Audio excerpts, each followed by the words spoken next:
नमस्कार, आप देख रहे हैं न्यूज वन इंडिया। मैं हूं आपके साथ राजेश कुमार। बुलेटिन की शुरुआत बड़ी खबर के साथ करेंगे। लखनऊ से खबर है, जहां टीम 9 के साथ बैठक करेंगे सीएम योगी और शाम 6:30 बजे सीएम आवास पर यह बैठक होगी।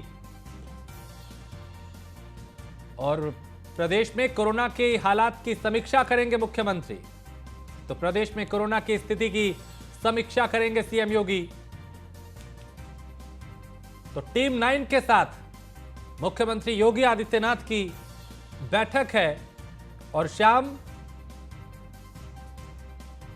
करीब 6:30 बजे के आसपास ये बैठक होगी और प्रदेश में कोरोना की स्थिति को समीक्षा करेंगे, उसकी कि किस तरह के हालात हैं। हालांकि अभी हालात जो है वो पूरी तरह से कंट्रोल में है, लेकिन हालात खराब ना हो, सिचुएशन ना बिगड़े, किसी तरह का कोई संकट यदि आता है तो उससे पहले और उससे निपटने की तैयारी कैसी है, इसकी समीक्षा की जाएगी। टीम 9 जो हमने देखा कि पिछली दफा भी जब कोरोना का कहर देखा गया था पहली और दूसरी लहर में, तब भी इस टीम 9 ने उत्तर प्रदेश में बेहतर तरीके से काम किया था। और टीम 9 की वक्त वक्त पे बैठक मुख्यमंत्री योगी आदित्यनाथ ने की, समीक्षा की, मंथन किया, रणनीति बनाई, कदम इस तरह के उठाए गए जिससे आजीविका और जीवन दोनों को बचाया जा सके। एसके वाजपेयी लखनऊ से हमारे संवाददाता इस खबर पे ज्यादा जानकारी के साथ। एसके वाजपेयी, आज शाम को टीम 9 के साथ बैठक होने वाली है मुख्यमंत्री की, क्या कुछ इस बैठक में होने की संभावना? बिल्कुल, अगर हम देखें तो मुख्यमंत्री योगी आदित्यनाथ ये महत्वपूर्ण बैठक करने वाले हैं, क्योंकि जिस तरीके से विश्व के विभिन्न देशों में लगातार कोरोना के केसेस और नए वेरिएंट को लेकर हाहाकार मचा हुआ है, उसके बाद भारत सरकार ने भी सभी प्रदेशों को निर्देश भेजा था कि वो अपने स्तर पर व्यवस्थाएं करें और सभी सावधानी बरतें, जो गाइडलाइन है उसका पालन करें, जिसको लेकर मुख्यमंत्री योगी आदित्यनाथ कल भी बैठक किए थे और आज भी एक महत्वपूर्ण बैठक वो करने जा रहे हैं। हालांकि ये बैठक कई विषयों को लेकर होगी, जिसमें सबसे बड़ा विषय होगा कोरोना को लेकर मुख्यमंत्री योगी आदित्यनाथ ने जो निर्देश जारी किए थे उनका अब तक इम्प्लीमेंटेशन क्या हुआ है, जिसमें साफ तौर पर निर्देश थे कि जो वेंटिलेटर्स हैं या जो भी दूसरे उपकरण हैं उनको पूरी तरीके से टेस्टिंग के बाद क्रियाशील कर दिया जाए, अलग से कोरोना के लिए वार्ड्स की व्यवस्था की जाए। जो भी ऐसे मरीज आ रहे हैं जिसमें कोरोना सिम्टम्स हैं, उनकी जांच कराने के बाद उनकी जीनोम सीक्वेंसिंग भी जरूर कराई जाए। साथ ही साथ जो सोशल डिस्टेंसिंग है या कोरोना की गाइडलाइंस हैं वो फॉलो की जाए, लोगों को जागरूक किया जाए। इन बहुत सारे विषयों को लेकर मुख्यमंत्री योगी आदित्यनाथ आज ये बैठक करने वाले हैं। हालांकि ये बैठक कई मायनों में महत्वपूर्ण है, क्योंकि कोरोना के साथ ही उत्तर प्रदेश की कानून व्यवस्था, साथ ही साथ उत्तर प्रदेश सरकार की कई योजनाओं को लेकर भी मुख्यमंत्री इसमें समीक्षा करेंगे, जिसमें उत्तर प्रदेश के डीजीपी, साथ ही साथ उत्तर प्रदेश के एडीजी लॉ एंड ऑर्डर, उसके अलावा उत्तर प्रदेश के कई अपर मुख्य सचिव और प्रमुख सचिव भी शामिल होंगे, क्योंकि ये टीम 9 की बैठक होगी जिसमें कोरोना के साथ ही विभिन्न मुद्दों को लेकर मुख्यमंत्री योगी आदित्यनाथ अफसरों के साथ समीक्षा करेंगे और आगे का दिशा निर्देश देंगे। सीधे तौर पर अगर हम देखें तो मुख्यमंत्री की कोशिश यही है कि उत्तर प्रदेश, जो कि देश की सबसे बड़ी आबादी का प्रदेश है, उसमें अब कोरोना को लेकर कोई लापरवाही न हो और पहले से सरकार और स्वास्थ्य विभाग पूरी तरीके से तैयार रहे, ताकि आने वाले समय के लिए अगर कोई ऐसी स्थिति बनती है तो हर सुविधा मरीजों को दी जा सके। जी। और एसके वाजपेयी, चूंकि टीम 9 को हमने देखा कि मुख्यमंत्री पहली और दूसरी लहर में भी कितने गंभीर दिखाई दिए थे और इसी टीम 9 के साथ बैठ के करके रणनीति बना के समीक्षा करके उन्होंने कोरोना पे कंट्रोल किया था। अब भी कोशिश यही है कि हालात ना बिगड़े, उससे पहले कदम उठाए जाए। बिल्कुल, निश्चित तौर पर, क्योंकि आपने कोरोना काल के दौरान देखा है कि मुख्यमंत्री ने खुद जो कोविड सेंटर्स थे, कोविड प्रभावित इलाके थे, उनका दौरा किया था, स्थलीय निरीक्षण किया था, अधिकारियों को निर्देशित किया था और लगातार मुख्यमंत्री टीम 9 के अफसरों के साथ बैठक करके फीडबैक लेते थे कि स्थिति क्या है और आगे का दिशा निर्देश देते थे।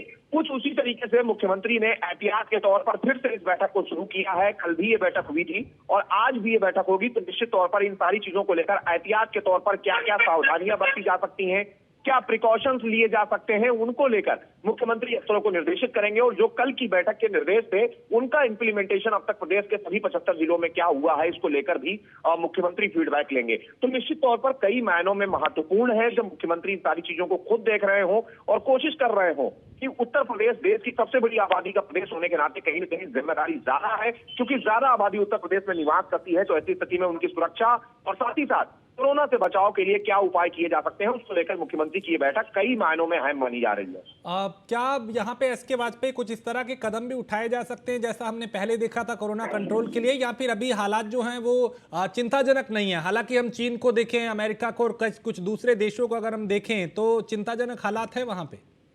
बिल्कुल, अगर हम इस बैठक की बात करें तो सीधे तौर पर हालांकि मुख्यमंत्री योगी आदित्यनाथ ने कल भी स्पष्ट किया था कि अभी घबराने की जरूरत नहीं है। हालांकि प्रिकॉशनरी चीजें जो कदम है वो उठाने की जरूरत है, जिसको लेकर उत्तर प्रदेश पुलिस विभाग की तरफ से भी कई निर्देश अपने पुलिस कर्मियों को जारी किए गए हैं, जिसमें वो खुद मास्क पहने, पूरी तरीके से तीनों डोज लें, बूस्टर डोज लें, साथ ही साथ सोशल डिस्टेंसिंग का पालन करें और जो भी ऐसे मार्केट्स हैं वहां पर पब्लिक एड्रेस सिस्टम के जरिए लोगों को समझाएं, जागरूक करें, बताएं कि वो भी सोशल डिस्टेंसिंग का पालन करें, मास्क पहने। और सबसे बड़ी बात यह है कि मुख्यमंत्री के निर्देश पर उत्तर प्रदेश सरकार की तरफ से भी ऐसे निर्देश सभी विभागों को जारी कर दिए गए हैं कि हॉस्पिटल्स में ज्यादा सावधानी बरती जाए, मास्क के साथ ही सोशल डिस्टेंसिंग टेस्टिंग को बढ़ाया जाए, चीजों को बेहतर किया जाए। तो ये सारी चीजें मुख्यमंत्री के निर्देश पर कल ही उत्तर प्रदेश सरकार और उत्तर प्रदेश पुलिस की तरफ से अपने अपने अधीनस्थों को ये निर्देश जारी किए जा चुके हैं। तो सीधे तौर पर मुख्यमंत्री आज इन सारी चीजों का फीडबैक लेंगे कि वास्तव में जो निर्देश दिए गए थे उनका इम्प्लीमेंटेशन अब तक क्या है। बहुत शुक्रिया एसके वाजपेयी इस तमाम जानकारी के लिए। तो आज एक अहम बैठक टीम 9 के साथ मुख्यमंत्री योगी आदित्यनाथ करेंगे। लखनऊ में बैठक होगी और कोरोना के खतरे को लेकर पीजीआई प्रबंधन पूरी तरह से अलर्ट दिखाई दे रहा है। मास्क होने पर ही मरीजों और तीमारदारों को पीजीआई में एंट्री मिलेगी और पीजीआई निदेशक ने निर्देश जारी किया है कि स्वास्थ्य कर्मचारियों और सफाई कर्मियों के लिए भी मास्क जरूरी किया गया है। यानी जो स्वास्थ्य कर्मचारी हैं, सफाई कर्मचारी हैं, उनके लिए भी मास्क जरूरी किया गया है। कोविड के बढ़ते खतरे को रोकने के लिए यह फैसला लिया गया है। वक्त रहते एहतियातन कदम उठाए जा रहे हैं ताकि कोई लापरवाही ना हो जिसका खामियाजा भुगतना पड़े बाद में। लिहाजा वक्त रहते सोशल डिस्टेंसिंग का पालन कराया जा रहा है।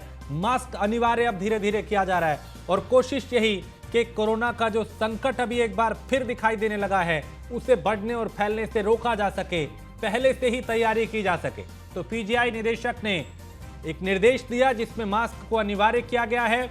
स्वास्थ्य कर्मियों और सफाई कर्मियों के लिए मास्क जरूरी किया गया है। इसके अलावा अस्पताल में जो भी मरीज आए, जो भी उनके साथ उनके परिवार वाले आए, तीमारदार आए, उनके लिए भी मास्क जरूरी है। तो लखनऊ से खबर, जहां कोरोना के खतरे को लेकर पीजीआई प्रबंधन पूरी तरह से अलर्ट है। और वाराणसी में कोरोना को लेकर सीएम योगी की अपील का जो असर है वो दिखाई देने लगा है और गंगा घाट माफ कीजिएगा, जो गंगा घाट है वहां पे मास्क लगा के श्रद्धालुओं ने गंगा आरती की है।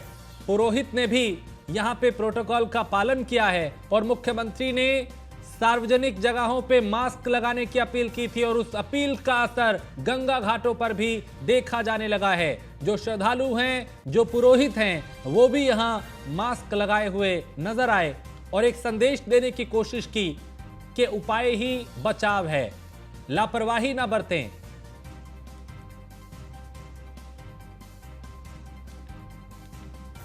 तो जो प्रोटोकॉल है, जो नियम है, उनका यहां पालन होता हुआ दिखाई दिया।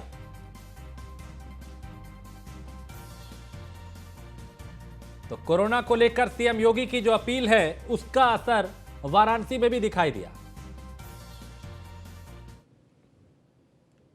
जी, आज की आरती हम लोगों ने कोविड प्रोटोकॉल को पालन करते हुए हमारे देश के यशस्वी प्रधानमंत्री नरेंद्र मोदी जी और हमारे उत्तर प्रदेश के मुख्यमंत्री योगी आदित्यनाथ जी ने ये आह्वान किया है कि सभी लोग मास्क का प्रयोग करें क्योंकि कोविड-19 पुनः अपना पैर पसार रहा है। आज विशेष गंगा आरती में ये किया गया कि हम लोगों ने अवेयरनेस दिया कोविड के बढ़ते केसेस को देखते हुए।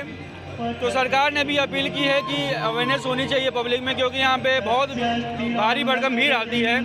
तो हम लोगों ने अनाउंस कराया कि सभी सतर्क रहें, परस्पर दूरी बनाए रखें, मास्क का उपयोग करें। खबर लखनऊ से है, जहां सिपाही ने ठेले पे सवार युवक को रौंद दिया और नशे में धुत कार सवार सिपाही ने ठेले पे सवार युवक को टक्कर मार दी। हादसे में गंभीर रूप से घायल हुआ युवक और सिपाही समेत कार सवार नशे में धुत थे। कार में शराब की बोतलें भी मिली हैं। थाना बंथरा के कस्बा बंथरा का यह मामला। और हादसे में गंभीर रूप से युवक घायल हुआ जिसे अस्पताल में भर्ती कराया गया।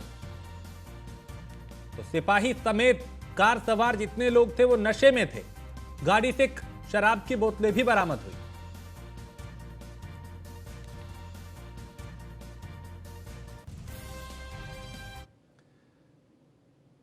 खबर जौनपुर से है, जहां शव का दाह संस्कार करने पहुंचे दो पक्षों में मारपीट हो गई।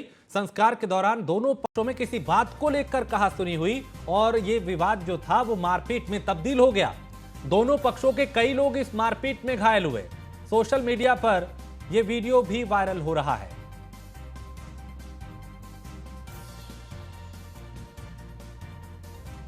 तो मारपीट की तस्वीरें, जहां दो पक्षों में विवाद हुआ और विवाद इतना बढ़ गया कि मारपीट होने लगी, लात घूंसे यहां पे चलने लगे और कई लोग एक दूसरे को पीटते हुए दिखाई दिए। दाह संस्कार के दौरान दो पक्ष आपस में भिड़ गए और देखते ही देखते यहां पे लात घूंसे चलने लगे, मारपीट होने लगी। वीडियो मारपीट का वायरल हो रहा है।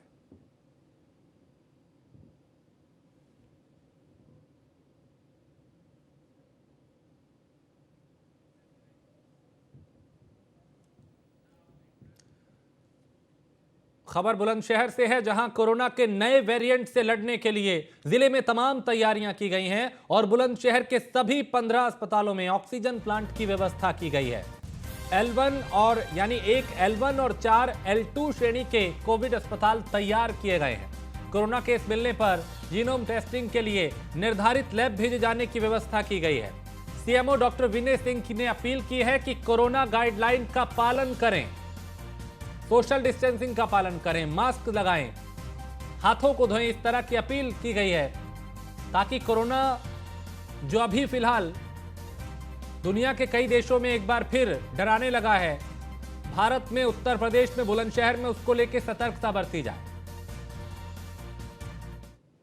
हमारे जनपद में 14 सरकारी अस्पतालों में ऑक्सीजन प्लांट्स हैं और एक प्राइवेट हॉस्पिटल में भी ऑक्सीजन प्लांट है। जो हमारे जो कर्मचारी हैं उनको ऑक्सीजन प्लांट को ऑपरेट करने की प्रशिक्षण दिया गया है और वो उसको नियमित रूप से रोजाना चलाते हैं, उसकी उनकी फंक्शनैलिटी चेक करते हैं।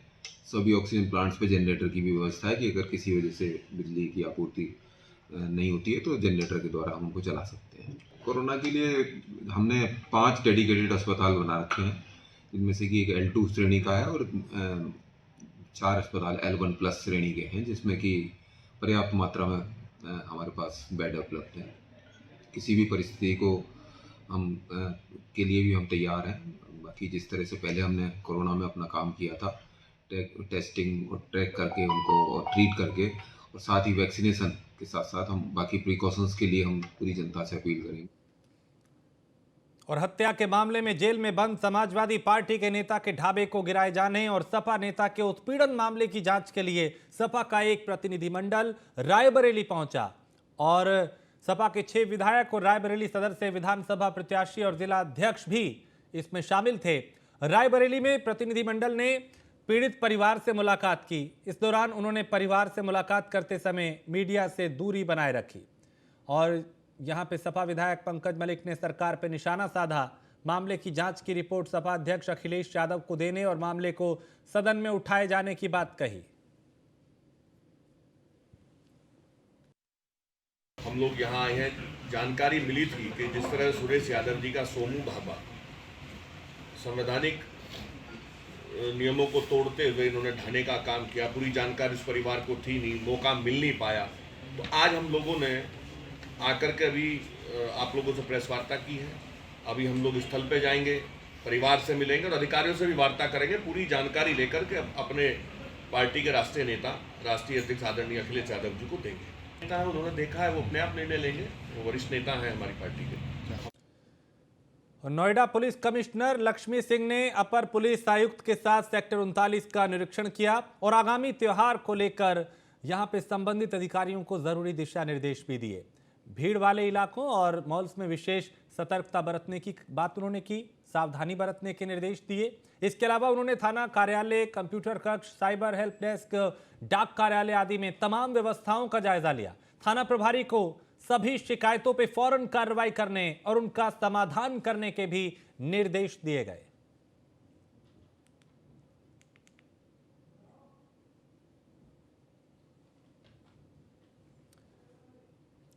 और समाजवादी पार्टी के नेता आजम खान पर रामपुर एमपी एमएलए कोर्ट की तरफ से 10,000 का जुर्माना लगाया गया है। दरअसल एमपी एमएलए कोर्ट में अब्दुल्ला आजम के 2 जन्म प्रमाण पत्र मामले में गवाहों की गवाही और मामले पर सुनवाई होनी थी, लेकिन इस बीच आजम खान के वकील सुनवाई के दौरान गैरहाजिर रहे, जिस कारण सुनवाई पूरी नहीं हो पाई। लिहाजा कोर्ट की तरफ से आजम खान पे 10,000 का जुर्माना लगाया गया और सुनवाई के लिए अगली तारीख दी गई है, जिसमें आजम खान और अब्दुल्ला आजम को व्यक्तिगत रूप से मौजूद रहने के निर्देश दिए गए हैं। आजम खान के वकीलों ने उनके जिरह नहीं की और आज भी उन दोनों गवाहों से उन लोगों ने जिरह नहीं की, प्रार्थना पत्र दे दिया कि साहब हम आज उपस्थित नहीं हो सकते। बहस के बाद माननीय न्यायालय ने एक आदेश किया जिसमें आजम खान के ऊपर 10,000 रुपये का हर्जा डल गया है और कल की डेट माननीय न्यायालय ने नियत कर दी है। यदि कल नहीं आते हैं तो देखिए फिर कल की स्थिति क्या होती है। और एक इस ऑर्डर में एक बात और आई है कि माननीय न्यायालय ने आजम खान और अब्दुल्ला आजम खान को दोनों को व्यक्तिगत रूप से उपस्थित होने के आदेश पारित करें। और खबर हमीरपुर से है, जहां पुलिस पर हमला करने वाले 6 आरोपी गिरफ्तार हुए हैं। सहकारी समिति में खाद वितरण के दौरान किया था हमला और हमला करने के आरोप में 9 लोगों के खिलाफ दर्ज की गई एफआईआर। फरार 3 आरोपियों की तलाश के लिए पुलिस लगातार दबिश दे रही है।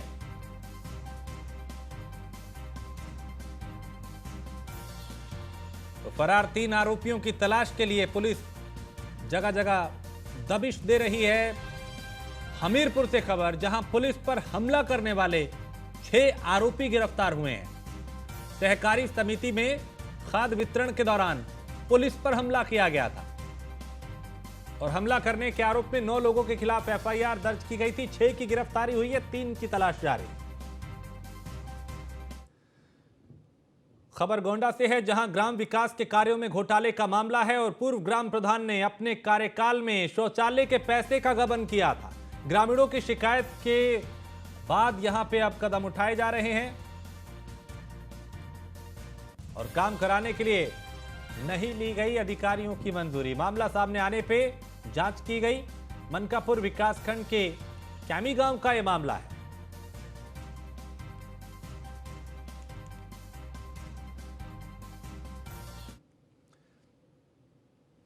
ऑपरेशन कवच के तहत सिद्धार्थनगर के नेपाल बॉर्डर पे अपर पुलिस महानिदेशक अखिल कुमार के साथ गोरखपुर के डीआईजी राजीव राणा भारत नेपाल सीमा के आसपास के इलाकों को उन्होंने वहां का जायजा लिया। इस दौरान उन्होंने न्यूज़ 1 इंडिया से खास बात की। क्या कुछ कहा, उन्हें सुनते हैं।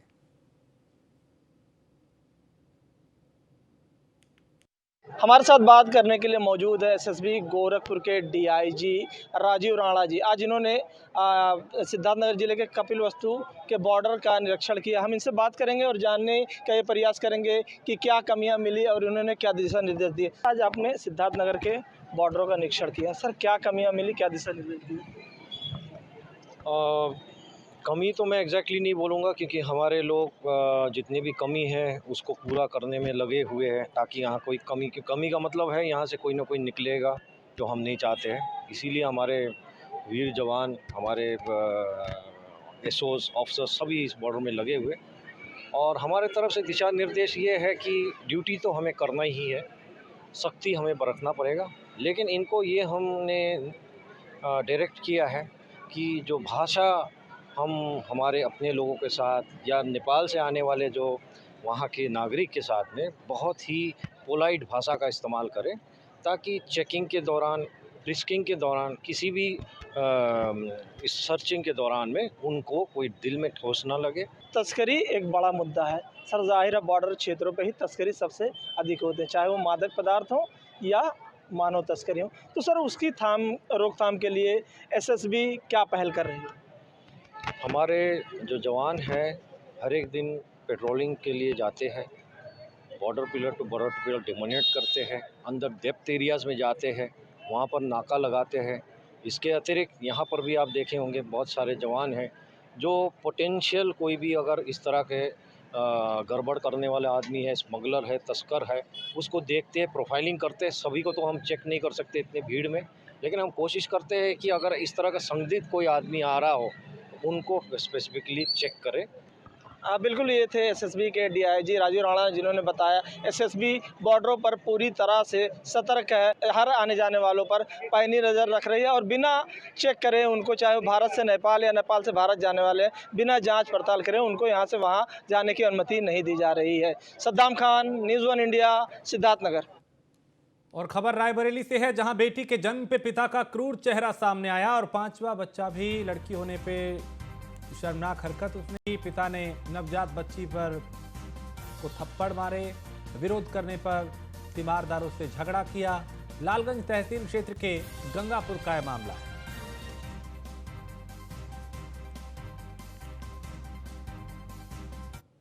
करवा दी 3:03 पे, लेकिन वो भी 5वीं भी बेटी पैदा हुई और बेटी पैदा होने के बाद वो महिला का पति माधव और गया वार्ड में और उसको बच्ची के मुंह पे थूक दिया और उसको बच्ची को, नवजात बच्ची को थप्पड़ भी जड़े, थप्पड़ मारा। तो ये देख के अगल बगल की जो प्रसूताएं थी और उनके अटेंडेंट थे, मतलब उसको बिगड़ने लगे, चिल्लाने लगे कि ये तुमने क्या कर दिया। इतनी हमें शोर शराबा सुन के मैं मतलब ओपीडी छोड़ के भगी।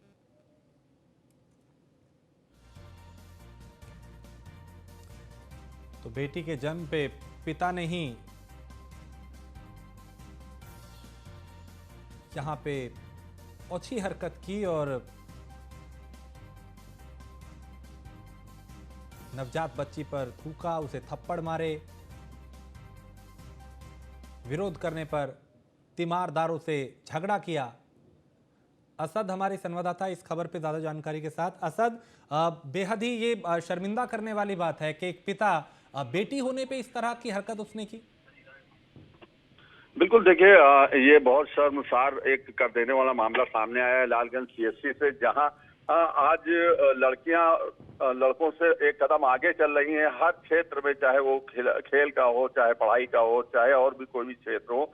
लेकिन कहीं ना कहीं ये शर्मसार करने वाला मामला सामने आया है, जहां सीएससी लालगंज में 5वीं बेटी को प्रसूता ने जब जन्म दिया तो वो जैसे ही उसकी खबर उसके पति को लगी, उसका पति आग बबूला होकर पहले तो उसको वो थप्पड़ों से मारने लगा और फिर उसके बाद लड़की के मुंह पर, जो नवजात बच्ची थी उसके मुंह पर थूका। फिलहाल पुलिस ने मामले को जब संज्ञान में लिया तो पति वहां से फरार हो गया है, लेकिन पुलिस ने मामले को संज्ञान में ले लिया है और इस पर कार्रवाई करने की बात जरूर कह रही है। शुक्रिया जानकारी के लिए असद। तो पुलिस जो है वो मामले की जांच कर रही है, कार्रवाई की बात की जा रही है।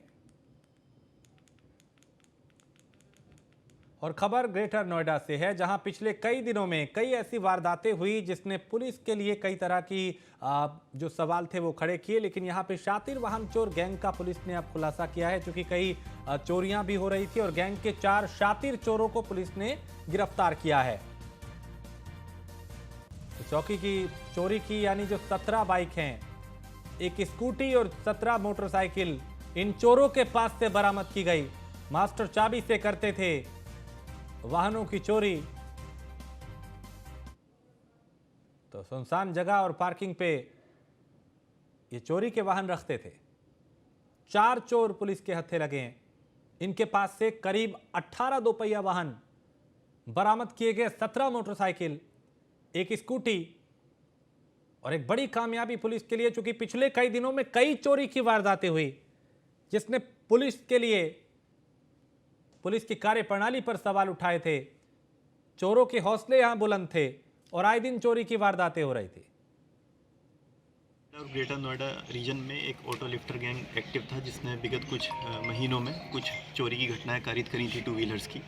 इसको लेकर बिसरक पुलिस टीम इसमें लगातार एक्टिव थी और इन्वेस्टिगेशन कर रही थी। इसमें एक गैंग का नाम सामने आया जिसमें 4 लोग हैं। बॉबी, सागर, शेखर, ये गाज़ियाबाद और मेरठ के रहने वाला है और लखप्रीत इसमें बरेली हाफिज़गंज का रहने वाला है। इन 4 लोगों का नाम सामने आया था। इनको पुलिस ने पकड़ा, इनसे पूछताछ करी, इंट्रोगेशन किया तो इनके पास से पुलिस को 18 बाइक्स जो हैं वो बरामद हुई हैं, जिसमें 14 जो बाइक्स हैं दिल्ली एनसीआर रीजन में दिल्ली, नोएडा, गाज़ियाबाद के अलग अलग मुकदमों में कनेक्टेड है। वो बाइक्स इनसे बरामद करी गई हैं। सभी प्रकरणों में मुकदमा लिखा गया है। इसमें बाकी जो लीगल एक्शन है वो फॉलो हो रहा है। किस तरह से सर ये चोरी किया करते थे वाहनों को? जैसे कि इन्होंने बताया, इनके पास से कुछ मास्टर कीज़ हमें बरामद हुई हैं, जिसके ज़रिए से ये कुछ जो अनसेफ पार्किंग्स हैं या फिर जहाँ पे लोग अपनी बाइक खड़ी कर देते हैं, नोएडा शर्मा नोएडा से हमारे ब्यूरो चीफ इस खबर पे ज्यादा जानकारी के साथ। निशांत, एक बड़ी कामयाबी पुलिस के लिए जहां इन चोरों को पकड़ा गया और करीब 18 वाहन बरामद किए गए। जी बिल्कुल, देखा जाए बिसरख पुलिस की एक बड़ी कामयाबी देखी जा रही है, जो 10 साल में दिल्ली एनसीआर नोएडा में लगभग सैकड़ों बाइकों को, दो पहिया वाहनों को चोरी कर चुका है ये गैंग। और इस गैंग के अब जो है 4 चोर गिरफ्तार कर लिए गए। हालांकि इनके पास से 18 दो पहिया वाहन इनके पास से मौके से बरामद किए गए, जिसमें 17 मोटरसाइकिल, एक स्कूटी है। और कहीं ना कहीं ये देखा जाए कि ये जो चोर है वो साथी टाइप के चोर है, जो चोरी करने के बाद सुनसान जगह, पार्किंग की जगह इनमें खड़ी कर दिया करते थे और कुछ कम दामों में बेच दिया करते थे, कबाड़े में बेचा करते थे, कुछ लोगों को लालच देकर बेचा करते थे। और कहीं ना कहीं ये लगातार इस तरीके की चोरी, दो पहिया वाहनों की घटना को अंजाम दिया करते थे। तो कहीं ना कहीं बिसरख पुलिस के हाथ ये बड़ी कामयाबी लगी है। इनका आपराधिक इतिहास भी लंबा चौड़ा बताया जा रहा है। 1.5 दर्जन से अधिक इनके खिलाफ मुकदमे दर्ज हैं। और कहीं ना कहीं ये देखा जाए कि बिसरख पुलिस के हाथ इस गैंग को पर्दाफाश करने में एक बड़ी कामयाबी लगी है। बहुत शुक्रिया निशान जानकारी के लिए। तो 4 चोर पुलिस के हत्थे लगे और इनके पास से करीब 18 चोरी के दोपहिया वाहन बरामद किए गए हैं। और इसी के साथ इस बुलेटिन में फिलहाल इतना ही। आप बने रहिए न्यूज़ 1 इंडिया के साथ।